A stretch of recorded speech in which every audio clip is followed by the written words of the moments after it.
Nous sommes dans le livre de 1 Thessaloniciens. 1 Thessaloniciens, chapitre 5.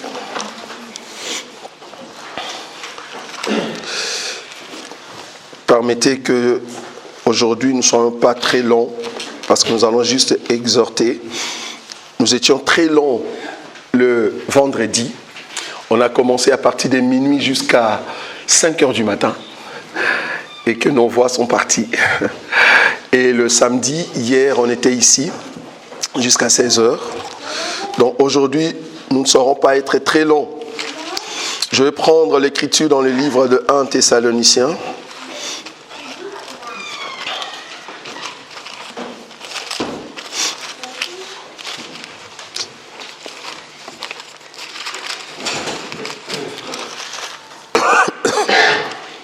Thessaloniciens chapitre 5, je vais lire juste un verset.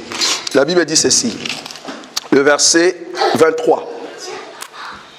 1 Thessaloniciens chapitre 5, le verset 23. Que les dieux de paix vous sanctifient lui-même tout entier, et que tout votre être, l'esprit, l'âme et le corps soit conservé irréprochable lors de l'avènement de notre Seigneur Jésus. Soit conservé irréprochable, dans d'autres écritures on a dit irrépréhensible, lors de l'avènement de notre Seigneur Jésus. Shalom à tout le monde. Je disais shalom. Shalom. Je suis votre frère, le frère Roger Bouleli. Je viens du ciel, je n'habite pas sur terre. J'ai été envoyé pour annoncer le royaume qui arrive, un royaume qui va battre la France, un royaume qui va battre le Congolais, un royaume qui va battre tous ceux qui habitent sur terre. Et la deuxième mission qu'on m'a donnée, c'est de rechercher mes frères et mes sœurs qu'on a jetés partout. Il y a des Chinois, il y a des Indonésiens, il y a des Noirs. Mais en réalité, nous ne sommes pas de la terre. Nous venons du ciel et nous allons rentrer au ciel. Mais nous étions parachutés partout dans le monde. Mais on nous a donné la référence, enfin, de retrouver ceux qui habitent le ciel. Et cette référence n'est rien d'autre que la parole de Dieu. Si vous aimez la parole de Dieu, alors vous venez du ciel. Je comprends que vous êtes ma sœur et vous êtes mon frère. C'est pour cela que nous sommes là. Je ne suis pas congolais, malheureusement, pour ceux qui pensaient que j'étais congolais. Et moi encore, je ne suis pas noir. Donc, je ne suis pas noir. Ne pensez pas ce que vous voyez ici. Le véritable, moi, je suis à l'intérieur. Ça, c'est juste l'enveloppe qu'on m'a donnée pour manger vos foufous, vous manger vos pondous. En réalité, nous venons du ciel et nous portons un message très puissant. Le Dieu qui habite en nous, il s'est confiné, comme la Bible le dit. La Bible dit, les cieux des cieux ne peuvent le contenir. Mais comme nous venons du ciel, il a accepté d'être contenu dans nos cœurs. Est-ce que vous voyez ça?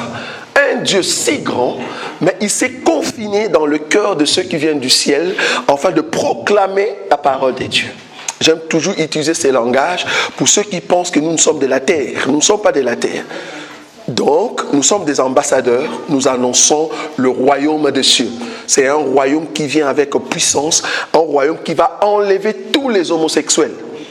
Un royaume qui va balloter tous les menteurs. Un royaume qui va enlever les systèmes établis par les hommes, la politique de la corruption, la politique de tuerie, de la criminalité. Notre royaume, c'est un royaume qui sera établi ici sur terre et nous allons régner en puissance. Donc très bientôt, je veux rentrer, mais je reviendrai. Quand je dis rentrer, ne pensez pas qu'en Belgique. Nous allons partir parce que je dois encore voir l'époux. Parce que l'époux prépare à venir nous chercher. Amen. Nous allons aller en enlèvement. Et là, notre avion, qui n'est rien d'autre que le Saint-Esprit, il va nous amener dans la gloire. Et quand nous allons rentrer, c'est la puissance de celui qui nous a aimés. Et nous allons régner sur terre. J'aime toujours dire ces choses pour que beaucoup comprennent qu'un enfant de Dieu n'est pas un terrien bien-aimé. Donc quand nous voyons en toi la sémence du monde, nous comprenons que tu ne viens pas du ciel. Mais quand tu proclames dans ta bouche que tu viens du ciel, alors la grâce de Dieu t'accompagne pour que tu mettes en place le royaume, mais sur terre. Jésus-Christ a dit, si les miracles que je suis en train de faire viennent de Dieu, alors comprenez que le royaume de Dieu est sur terre. Ah, je suis le royaume de Dieu sur terre. C'est une grâce de porter Dieu dans nos vies. Et je sais que vous aussi, vous venez du ciel. Amen. Que Dieu vous bénisse parce que vous venez du ciel. Je croyais que tu t'es retrouvé, que tu allais acclamer le Seigneur. Merci. Voilà. Aujourd'hui, nous allons apporter encore l'éclaircissement sur ce que nous avons dit le vendredi. Juste pour effacer. Ce que nous avons dit le vendredi et le samedi, pour ceux qui n'étaient pas là. Je vais vraiment prendre 5 minutes rapidement et je vais exhorter avec un élément très important. Nous sommes en train de parler sur le tabernacle. Ceux qui étaient là le vendredi et le samedi, ils ont compris au fait la définition du tabernacle. Nous avons dit que le tabernacle n'est rien d'autre qu'un schéma que Dieu a montré à Moïse. Il a dit à Moïse, monte dans la vision et je vais te montrer ce qui est au-dessus dans le ciel et tu vas le répéter sur terre. Alors Dieu l'a amené dans le ciel et Moïse a vu des choses. Il a répété sur terre. Qu'est-ce qu'il a répété? Il a répété un tabernacle horizontal. Donc, il va présenter ce tabernacle qui est devant vous. Donc, dans les tabernacles, nous avons la partie qu'on appelle le parvis. Le parvis n'est rien d'autre que là où l'animal doit être tué. À part le parvis, dans le parvis, il y a aussi ce que nous appelons cuve de rein. Là-bas, il y avait au fait l'eau pour que le souverain sacrificateur ou ceux qui travaillent dans les tabernacles peuvent laver leurs pieds. C'est très important. Et c'est comme ça que dans le parvis, nous avons vu qu'il y a l'autel de rein et la cuve de rein. Nous avons dit que le parvis, les ustensiles qu'on utilisait, tout ce qu'on utilisait, était en airain. Pourquoi en airain? Parce que le parvis, c'est un lieu où le feu était considérable. Or, le rein, c'est un métal qui résiste au feu. Nous avons dit que le feu n'est rien d'autre que la persécution, la souffrance. Mais cependant, Dieu a voulu qu'il y ait, au fait, ce métal pour que, bien qu'il y aura le feu, mais cela va résister. Après cela, nous avons vu qu'il y a le lieu saint. Le lieu saint, les ustensiles qui étaient à l'intérieur, c'était en or. C'est-à-dire, nous avons le chandelier, nous avons la table de pain de proposition, et l'autel de parfum. Nous avons expliqué ces choses le vendredi. En tout cas, pour les bien-aimés qui veulent entrer dans les détails, suivez au fait les vidéos que nous allons mettre sur YouTube. Et il y a la partie qu'on appelle le lieu très saint. Le lieu très saint, c'est là-bas que s'est trouvée l'arche de l'Alliance. Et à l'intérieur, il y avait des éléments que nous avons déjà cités. Et Dieu parlait là-bas. Nous avons dit que la chambre de Dieu n'est rien d'autre que le lieu très saint. Le trône de Dieu se trouve dans le lieu très saint. Si tu veux voir Dieu, il faut aller dans le lieu très saint. Et nous avons expliqué que le lieu saint et le lieu très saint étaient séparés par un rideau. Le rideau en question, c'est le chérubin. Le chérubin qui empêchait que toute personne ne puisse pas toucher à l'arbre de vie qui n'est rien d'autre que notre Seigneur. Ça, c'était le tabernacle horizontal. Alors, Hébreu va nous aider pour nous dire, le tabernacle horizontal, nous avons aussi un tabernacle vertical. Le tabernacle vertical, selon Hébreu, il nous explique que le parvis n'est rien d'autre que la terre. La terre, là où le Seigneur, qui est l'animal qu'on doit tuer ici, était mort, c'est-à-dire l'Égypte. Donc le Seigneur Jésus est venu sur terre afin de mourir, mais il est rentré. Donc le tabernacle vertical représente Jésus étant le souverain sacrificateur qui vient du lieu très saint qui n'est rien d'autre que les cieux. Il descend sur la terre et il va faire un travail et après il doit amener son propre sang dans les cieux. Nous avons pris une écriture très simple dans le livre de Matthieu. Lors de la Gethsémani, nous avons dit que Jésus va prendre les disciples, il va les laisser quelque part. Il s'approche, il laisse Pierre et les deux fils de Zébédée et lui-même, il entre pour prier. Nous avons dit les 3 groupes qu'il a répartis, les 3 places qu'il a laissées, le disciple et lui-même, n'est rien d'autre que le tabernacle. Donc, il a laissé le disciple au parvis, il va prendre Pierre et les 2 fils de Zébédée dans le lieu saint, et lui-même, il entre dans le lieu très saint. Et la Bible dit, quand il priait, sa sueur est devenue comme des grumeaux de sang. nous avons compris que le Jésus qui est en train de prier dans le lieu très saint, ayant des grumeaux de sang, c'est le souverain sacrificateur qui amène le sang dans le lieu très saint. C'est ce que nous avons expliqué. Alors, hier, nous avons pris maintenant 3 formes de tabernacle. Bon, il y a plusieurs. Nous avons dit que la femme samaritaine a dit à Jésus que nous, nos pères, ont prié sur cette montagne. Nous avons donné une écriture qui prouve que la montagne a 3 parties. C'est Moïse qui nous a expliqué cela. Moïse va laisser le peuple avec Aaron au bas de la montagne. Il monte avec Josué quelque part. Il laisse Josué et lui-même, il monte au-dessus. C'est le tabernacle. Donc Moïse était au-dessus, au niveau 3, et Josué était au niveau 2, mais le peuple est en bas de la montagne. Et la Bible dit, quand Moïse est descendu avec les 2 pierres de la loi, il va rencontrer Josué, et Josué va lui dire, ben écoute, j'entends des cris. Des gens, le cri de guerre. Alors Moïse va lui dire, non, ce ne sont pas ni les cris de guerre, ni les cris de victorieux ou de vaincus, mais ce sont des gens qui chantent. Et c'est comme ça qu'ils vont descendre. Arrivé au bas de la montagne, Moïse va briser, au fait, les 2 pierres. Donc nous avons compris, c'est aussi les tabernacles. C'est pour ça que la femme a dit que nous prions sur cette montagne, ou nos pères ont prié sur cette montagne. En d'autres termes, la montagne était le lieu de la prière pour les Samaritains. Mais maintenant, pour les Juifs, c'était à Jérusalem. Parce que la femme a dit, nous, nos pères ont prié sur cette montagne. Mais vous dites que l'adoration, c'est à Jérusalem. Or, à Jérusalem, il y avait quoi? Il y avait les temples. Or, ces temples, les 3 parties principales, c'est parvis, lieu saint et lieu très saint. Donc, la femme, le lieu d'adoration, c'était la montagne. Israël, le lieu d'adoration, c'était les temples. Maintenant, Jésus va lui dire, l'heure vient, ça ne sera ni à la montagne, ni à Jérusalem, mais l'heure vient et elle est déjà venue où les vrais adorateurs adoreront le Père en esprit et en vérité. Donc, la montagne, c'est un lieu d'adoration, mais nous ne pouvons pas adorer là-bas. Jérusalem, là où il y avait les temples, c'est un lieu d'adoration, mais nous ne pouvons pas adorer là-bas. Mais nous allons adorer où? Parce que Jésus a dit, l'heure vient et elle est déjà venue, où les vrais adorateurs adoreront le Père en esprit et en vérité. C'est comme ça que nous sommes partis dans les livres d'Apocalypse, pour voir que le lieu d'adoration, c'est un homme. Aujourd'hui, si vous voulez adorer, nous adorons un homme. Cet homme, Jean l'a vu sous forme de tabernacle. Dans le livre d'Apocalypse, c'est ce qu'on a vu hier. Nous avons dit que l'homme que Jean a vu, c'est un homme qui avait des pieds d'airain. Ah, nous avons compris que le pied d'airain, c'est au fait les parvis. Et cet homme avait au niveau de la poitrine, donc au milieu, au niveau de la poitrine, ceinture en or. La ceinture qui n'est rien d'autre que la parole, qui n'est rien d'autre que la vérité, la lumière. Est-ce que vous voyez ça? Or, déjà, on nous explique dans la parole que cette ceinture, c'est vraiment la parole de Dieu, la lumière. Donc, nous avons compris que c'est au niveau 2, c'est-à-dire là où il y a le pain et les chandeliers qui éclairent. Et au niveau de sa tête, Jean va dire que cet homme avait des cheveux blancs. Or, nous avons dit les cheveux dans les Écritures, c'est la gloire.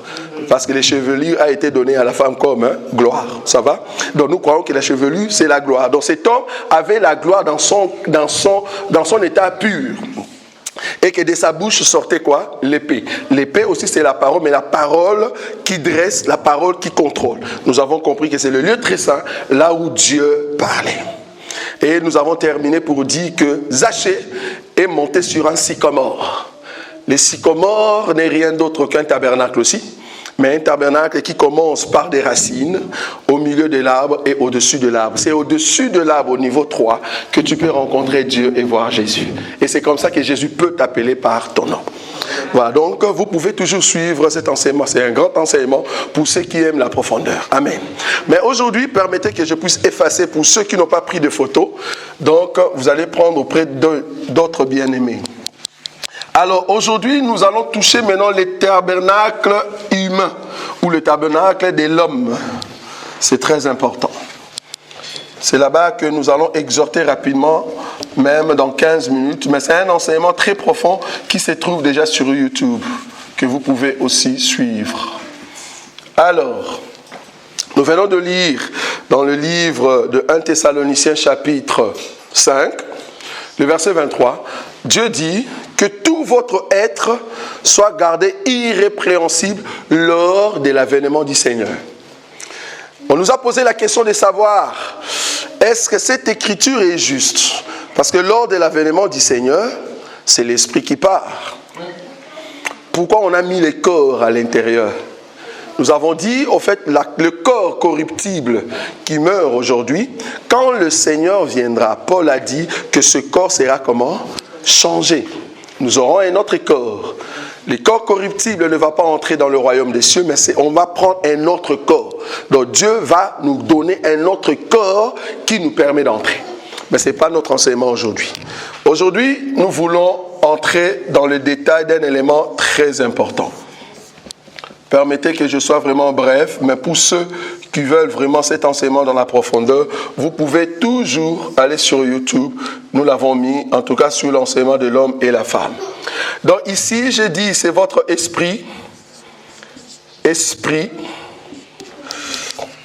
Ça, c'est votre âme. Et ça, c'est votre corps. Voilà. Alors, le corps est en contact avec tout ce qui est la parole de Dieu. Je mets ici parole de Dieu. Et le corps est en contact avec le monde. Je mets ici monde. Au niveau de l'esprit, soit tu es dirigé par Christ, soit tu es dirigé par Satan.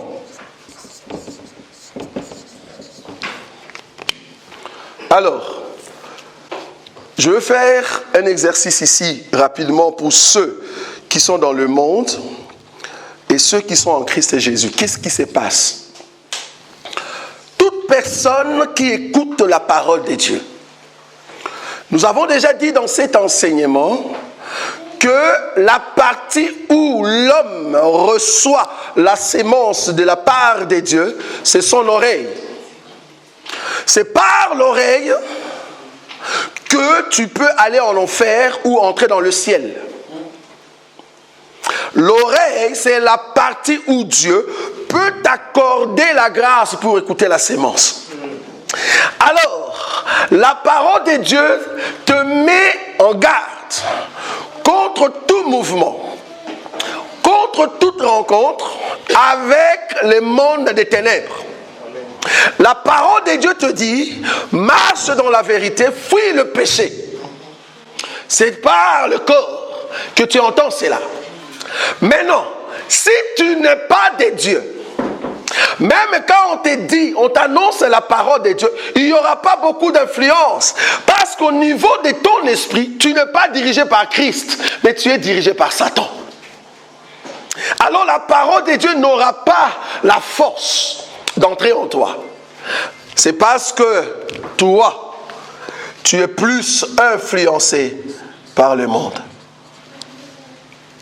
Tu es plus influencé dans ce qui se passe dans le monde.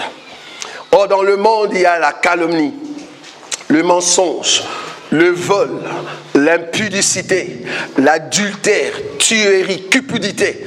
Si tu es dans ces choses-là, le monde aura de l'influence sur toi. Le monde, j'aime toujours aller là-bas.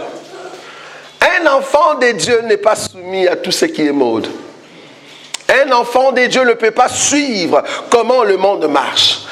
Parce que le monde, avec son mari qui est Satan, ils ont mis en place ce qui est le style vestimentaire.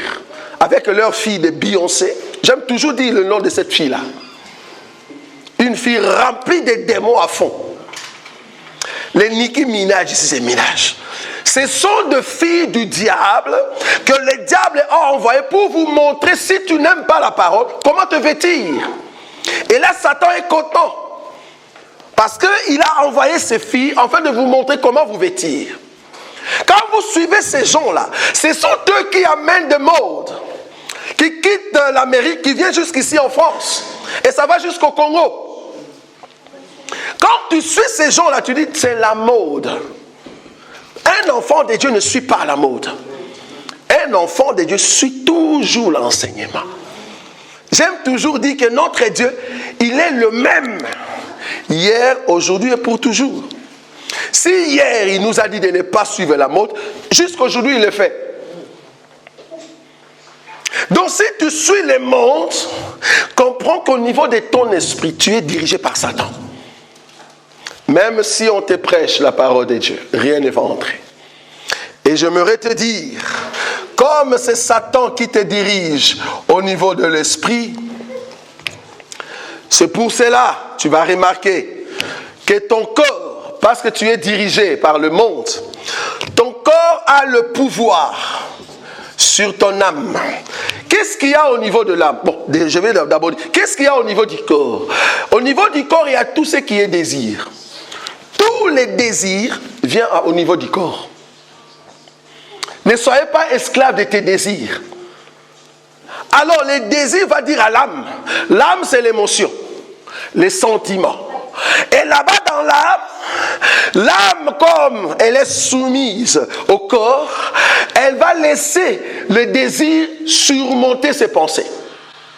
Et c'est comme ça que l'âme va dire à l'esprit, écoute, ô esprit, comme tu es déjà dirigé par notre papa, Satan, accepte tout ce que le corps a dit. C'est comme ça que tu vas voir une personne qui se dit enfant de Dieu, mais qui va dans un magasin et achète une jupe mini, c'est ça, hein? Mini-jupe, sœur en Christ, en mini-jupe. Il y a l'été qui arrive là. Il y a l'été qui arrive, c'est là-bas que nous allons voir si réellement tu es un enfant de Dieu ou pas. C'est très grave de voir qu'une sœur en Christ qui est en mini-jupe. C'est grave. Comment est-ce que tu peux entrer dans un magasin et acheter un pantalon que nous on appelait à l'époque, quand on était encore dirigé par l'ennemi, on appelait ça look à la folie. Écoutez le nom. Look à la folie. Donc c'est un pantalon déchiré comme un fou. Et tu le mets pendant l'hiver. Et tu marches, on voit tes cuisses. Tu veux les montrer à qui? Donc, look à la folie. Donc, le diable met dans ton cœur que tu puisses avoir de look à la folie. Alors, ne soyez pas étonnés que quand tu dors, que tu te vois en train de lutter dans un combat interminable. Ne soyez pas étonnés. Parce qu'il faut comprendre que l'homme, en réalité, c'est un esprit. Et que quand tu marches, toute personne qui te regarde, il y a des gens parmi ces hommes-là qui sont du monde des ténèbres. Ils ont donné leur âme à Satan. Est-ce que vous voyez ça? Maintenant, comme toi tu aimes le monde et que eux aussi ils sont dans le monde, on ne peut rien d'autre te donner des images. C'est comme ça que tu dors comme ça, tu te vois en train de lutter avec des gens que tu ne connais pas. Tu te vois en train de courir. Tu cours, mais les gens qui te suivent, tu ne les connais pas dans les songes. C'est parce que quelque part, il y a ce que nous appelons la réclamation. Vous savez, la réclamation, c'est quoi? Jésus va dire à Pierre, Pierre, Satan te réclame. Mais je me te dire, quand Jésus a dit ça, Pierre avait fait 3 ans avec le Seigneur. Comment est-ce que je suis avec toi, Jésus? Pendant 3 ans, je marche avec toi, je fais des miracles. Tu m'as dit d'aller prier pour ceux qui sont malades, pour ceux qui ont de mauvais esprits. J'ai prié, les démons ont fui. Mais comment est-ce que Satan peut me réclamer? Satan réclame parce qu'il y a quelque chose qui est en toi et il veut prendre cela. Si tu es du monde, comprends que Satan va continuer à te réclamer. Mais si tu sors du monde, il n'a rien à réclamer. Amen. Parce que dans le monde, il y a des choses que l'ennemi a mis. Quand tu prends ça, il te donne, il te regarde, il dit, oh, ça c'est pour moi. Si tu veux fuir là-bas, tu commences à mélanger Jésus et Satan, il viendra toujours réclamer. La Bible dit, je suis ici vraiment très vite, mais allez sur YouTube, vous allez voir cet enseignement. La Bible dit que les diables rôdent tout autour comme un lion, comment? Rugissant. Comme un lion rugissant. Il rôde tout autour de qui? Il ne peut pas rôder tout autour des magiciens. Ce sont ses enfants. Il ne va pas rôder tout autour d'un franc-maçon. Parce que les francs-maçons savent ce qu'ils sont en train de faire. Il rôde tout autour de ceux qui se disent « Je suis chrétien. Non, je suis du monde. Tu bouges tout le temps. Maintenant, il te réclame. Positionne-toi. Dis-toi non à Satan, non au monde. C'est comme ça que tu seras victorieux. Parce que le combat, en réalité, ce n'est pas toi. qui va le faire, c'est le Seigneur Jésus. Maintenant, Jésus ne sait pas si réellement tu es froid ou tu es chaud. Tu bouges tout le temps. Toi-même, tu es dimanche à l'église, mais toi-même, on te voit dans des magasins en train de choisir des choses qui plaisent au monde. On s'est dit, tu es où? Tu es où? Et là, Satan est très content. Parce qu'au niveau de l'esprit, c'est lui qui dirige. Donc, parce que le corps a l'autorité sur l'âme, et que l'âme exige à l'esprit de faire ce que le corps veut, et que ton esprit est dirigé par Satan, tu n'es rien d'autre qu'un païen. Tu n'as pas le Seigneur. Pourquoi? Parce que la parole ne t'influence pas. L'enseignement ne t'amène pas au Seigneur. Alors ne soyez pas étonnés que tu dors, on t'étrangle, tu cries le nom de Jésus ne sort pas. Ne pense pas que quand tu dors et qu'il y a un combat et que tu cries Jésus là-bas, même s'il y a un secousse, c'est que Jésus est en train de te dire, va chercher ma parole.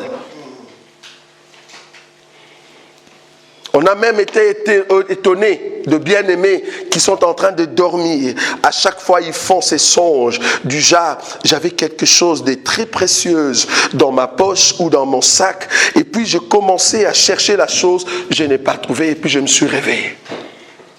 Quand tu vois dans tes songes, il y a des pertes de biens, des pertes de clés. Une clé très importante, de perte d'habits, de perte de documents, de perte d'argent. Comprends qu'il y a un vent de sécheresse. C'est une réclamation. Une réclamation terrible. On a été étonné même de voir de bien-aimés qui se retrouvent dans des cimetières, bien-aimés. Donc dans son songe, la personne se retrouve dans des cimetières. Ah non, j'aimerais te dire que Dieu a besoin de te faire sortir là-bas. Parce que cet homme qui était dans des cimetières accablé, le jour où le Seigneur Jésus est descendu sur son territoire, la Bible dit, les démons ont compris que non, il y a un changement qui va entrer. Et la personne a demandé la main de Dieu. Je sais que Jésus, quand il vient dans ta vie, il te trouve là où l'ennemi veut te mettre. Quand il te fait sortir, en réalité, ta vie doit totalement changer. Si seulement tu acceptes que la parole puisse régner en toi. Donc un tel homme que le monde dirige, un homme que ses amis sont tous des païens. Donc tu vas trouver que la personne se trouve mieux avec des païens qu'avec des enfants de Dieu. C'est grave. Comment est-ce que tu te plais à vivre avec des païens qu'avec des enfants de Dieu? C'est parce que tu aimes le monde. Alors un tel homme, une telle femme ne plaît pas à Dieu. Tu plais à Satan. Mais si réellement tu viens du ciel, alors que nous sommes en train de prêcher, prends une décision. De quitter là-bas. Parce qu'en réalité, ce n'est pas ta place, ce n'est pas ta maison. L'ennemi ne peut pas être ton patron. Regarde, les démons a dit ceci. Quand on l'a chassé, Matthieu, je crois, chapitre 12, le verset 43. Quand un esprit sort d'un homme, il va dans des lieux arides, cherchant quoi? Du repos. Et il n'en trouve pas. Il dit quoi? Je vais retourner dans ma demeure. La parole, ma demeure, ça me dérange. Comment est-ce que toi, tu peux être la demeure des démons? Les démons a dit, ma demeure. Donc, tu vas voir un homme, une femme respectueuse qui marche sur des chemins de Champs-Élysées, mais en réalité, c'est la demeure des démons. Et la Bible dit, le démon est rentré, le démon regarde, la personne, son cœur est balayé, il n'y a pas d'enseignement. Le démon dit, si j'entre seul, cette personne, on viendra quand on lui prêcher l'évangile de Christ. Non, il faut accabler cet homme. Il dit, il va aller chercher d'autres esprits plus puissants que lui. Ah, donc dans les mondes des ténèbres, il y a hiérarchie. Tu peux avoir un petit démon aujourd'hui. Sache, si tu n'as pas Jésus demain, il y aura des grands démons qui vont prendre possession de ton cœur. Et là, la dernière décision sera pire que la première. C'est ce que la Bible dit. Donc c'est aujourd'hui qu'il faut prendre cette décision et sortir de cette vie-là. Parce que si Dieu permet que tu viennes ici, c'est pour que Jésus parle à ton cœur. Et parce que Jésus t'aime. La meilleure des choses que Jésus peut faire avec une personne, c'est de lui dire, je t'aime, sors de là parce qu'il y a Satan qui te réclame. Ne reste pas là-bas. Sors. Parce que la décision de l'ennemi, c'est de t'anéantir à fond. Bon, voilà un tel homme, dirigé par le monde. Au niveau de son esprit, c'est Satan qui règne. Il n'y a que des réclamations. C'est un homme qui est représenté comme étant tabernacle. Ça, c'est le parvis. Ça, c'est le lieu saint. Et là, c'est le lieu très saint. C'est à ce niveau-là, au lieu très saint, au lieu que ça soit lieu très saint, pour les païens, c'est un lieu très souillé. Parce que c'est l'ennemi qui habite. Et c'est parce que tu aimes le monde. Mais si seulement Jésus gagne ton cœur, vous allez remarquer que cet homme, il ne va pas aimer le monde. Mais cet homme va plus aimer quoi? La parole. La parole va influencer sa vie. C'est parce que cet homme aime l'enseignement. Plus tu écoutes la parole de Dieu, plus tu te laisses entre les mains du Seigneur. Tu veux que Jésus dirige ton esprit. C'est Jésus qui aura de l'influence au niveau de ton esprit. Satan, il peut toujours amener la tentation, mais ça ne va pas te toucher. Pourquoi? Parce que le Christ règne en maître. Le Christ règne en maître au niveau de ton esprit. Parce que c'est lui qui dirige ton esprit. Et vous allez voir qu'un tel homme, ce n'est plus le corps qui dirige tous les autres, mais ça sera maintenant son esprit qui est en train de diriger tous les autres. Vous voyez la différence? La différence est qu'un homme spirituel, il n'écoute plus le désir. C'est un homme qui est capable de dire à son corps, écoute mon corps, pendant 3 jours tu ne vas plus manger. Parce que je dois entrer en prière, je vais entrer en contact avec mon époux. Et là, le corps obéit. C'est un homme qui est capable de dire, écoute, pendant ces temps ici, je ne veux plus mettre de beauté parce que je vais prendre un temps de discipline dans la présence de Dieu. C'est un homme qui est sorti des distractions. Ce sont des hommes qui se disent, je vais prendre 1 mois, je ne veux plus rester devant la télé, devant Facebook, devant WhatsApp, je vais éteindre Facebook, éteindre WhatsApp, parce que j'ai envie de relever les choses du ciel. Amen, amen, amen. Si tu vois une personne qui a un problème d'éteindre pendant toute la journée Facebook, comprends que c'est un homme du monde. Amen. C'est Facebook qui te dirige. Donc tu te réveilles les matins, tu n'as même pas brossé. Qu'est-ce qu'on a dit? Ah, il y a un souci. Il y a un souci. Tu n'as même pas dit qu'est-ce que la parole est en train de me dire aujourd'hui. Là, comprends que tu es dans le monde. Très important. Il y a même ceux qui se disent, ah mais non, attends, j'ai plus de charge. Et la personne devient malade parce que tu n'as pas de charge de portable. Pourquoi? Parce que la personne a besoin de voir qu'est-ce qui se passe. Le mot, j'ai toujours du mal à prononcer. C'est schnaf, chef. Voilà. Ça me dérange, je ne sais pas comment prononcer ça. Instagram. Et, non, l'autre là, c'est schnaf-chaf. Schnaf-chaf, là, c'est grave. Parce que c'est là-bas que les jeunes vont tout le temps. Schnaf-chaf. Et il s'est réveillé schnaf-chaf. Mais qu'est-ce qui ne va pas avec schnaf-chaf?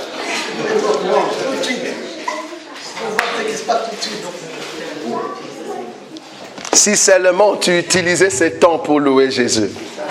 Si seulement tu voulais que prendre ce temps-là, envoyer juste un message, c'est que Jésus t'a montré.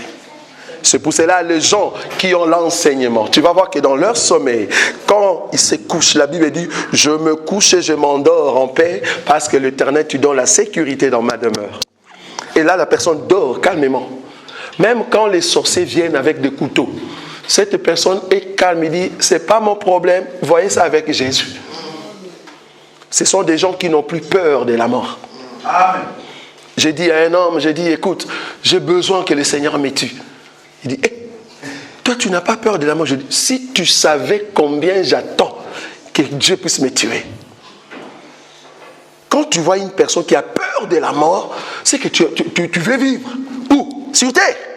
Mais non, nous on a besoin de rentrer. Paul l'a dit, la mort pour moi, c'est un gain. Ça dit, si pour toi, les gains, c'est d'avoir une maison, Paul dit, Seigneur, j'ai achevé l'œuvre. Paul, du moins, il était gentil. J'aime mon frère Siméon. Il dit, je l'ai vu. Père, permets que ton serviteur se repose. Pourquoi? Parce que j'ai déjà vu le salut. Toute personne qui a vu le... je monte, ça c'est bien ça. Quand je prends de vol comme ça, ça me donne de la joie. La Bible dit, quand les mages voyaient l'étoile, ils pensaient que l'étoile devait s'arrêter dans la maison d'Hérode. Vu que Hérode était roi, donc il se pouvait que là-bas. Mais arrivé là-bas, ils ont compris que l'étoile n'habite pas ici. Je m'aurais dit que l'étoile n'habite pas partout, bien aimé. L'étoile habite là où les hommes ne savent pas. C'est pour cela Hérode a dit, ok, je veux vérifier les Écritures, mais si vous voyez l'enfant, donnez-moi des nouvelles. Il y a des gens auprès de toi. Ce sont des gens qu'il ne faut pas donner toutes tes nouvelles. Donne des nouvelles à ceux qui appartiennent à notre famille. Parce qu'il y a des gens, nous avons vu des gens au Congo. Tu étais au Congo, tu viens ici en Europe, tu te dis, ok, en Europe pour vivre, il faut essayer l'asile. Tu t'es dit, ok, je vais porter les noms de ceux qui sont connus. Tu changes ton nom, tu prends les noms de ceux qui sont connus. Ok, c'est pas grave, tu fais tes trucs, on te donne les documents. Comme Dieu ne dort pas, Dieu a organisé qu'il y ait une fête de ceux qui sont connus. Arrivé là-bas, les gens avec qui leur nom est connu, ils sont venus aussi dans la fête. Toi aussi avec ton nom de faux là, tu viens aussi dans la fête. Maintenant on regarde. Oh. Mais pourquoi toi tu t'assois là-bas? Mais regarde les gens, les noms connus sont ici. On demande aux gens connus, est-ce que vous connaissez le bien-aimé qui est là-bas? Comme on lui montrait les doigts, il dit, il faut que je sorte parce qu'on va me poser des questions de la famille. Est-ce que tu connais tel? Ah non. Tu connais tel? Il y a des gens comme ça dans notre famille. Tous ceux qui portent le nom de Jésus, tout le monde ne sont pas de notre famille, bien-aimés. Nous voulons voir ce qui nous appartient. Parce que si tu connais Jésus, tu dois connaître Paul. Si tu connais Jésus, tu dois connaître Daniel. Si tu connais Jésus, tu dois connaître Seth. Tout ce qu'ils ont dit, c'est ce que nous disons aujourd'hui. Parce que si tu ne connais pas Paul, nous comprenons que nous pouvons ressusciter Paul. Il va te gifler, bien-aimé. Parce qu'à chaque fois que nous prêchons, nous appelons Paul. Quand nous prêchons, nous appelons Daniel. Parce que ce sont nos frères. Nos frères. Et ce sont eux qui nous attestent que nous sommes de la même famille. Parce que quand je t'appelle frère, je t'appelle sœur, c'est parce que j'ai vu la sémence du Père. Quand la sémence du Père est là, et que ta vie correspond à la parole, je comprends que tu es du royaume. Donc un tel homme, c'est un homme heureux, parce qu'il porte la parole de Dieu. En dormant, même s'il y a des combats, c'est pour cela que quand tu dors, tu te retrouves en train de combattre. Mais après, tu te vois que tu étais victorieux dans le songe. Il y a même d'autres, on est en train de le suivre, et puis tu te vois comme si tu as pris des ailes. Et tu as commencé à voler, et tu n'es pas tombé, et tu es sorti victorieux. Il y a même d'autres qui se retrouvent dans un combat, ils commencent à lutter, et tu as tué la personne dans le songe, et puis tu te réveilles. Là, tu es victorieux. Mais si on te tabasse dans des songes, comprends que tu es faible. Tu as besoin du soutien de Dieu. Si tu perds des choses dans tes songes, mais parce que tu es un enfant de Dieu, tu vas voir que dans les songes, c'est comme s'il y a l'assistance. Il y a quelqu'un qui te dit, non, j'ai retrouvé, et puis tu te réveilles. Ou soit toi-même, tu as vu la chose, et puis tu te réveilles. Ou soit tu te réveilles, mais tu n'es pas inquiet. Donc tu te dis, dans les songes, je sais là où ça se trouve, tu te réveilles. Parce que les songes expliquent l'identité de la personne. Les songes expliquent ce que tu es réellement. Et chose grave, si dans ta vie tu ne sais pas retenir les songes, comprends qu'il y a un vent qui passe dans ta tête. Et ça, c'est l'ennemi. Parce qu'en réalité, la Bible dit, Dieu nous parle tantôt d'une manière, tantôt d'une autre. Comment est-ce que Dieu te parle, mais tu ne vois pas? C'est parce que le diable a bouché tes oreilles spirituelles. En réalité, tu dois écouter Dieu et mettre ta vie comme il faut. Nous sommes debout, nous allons prier.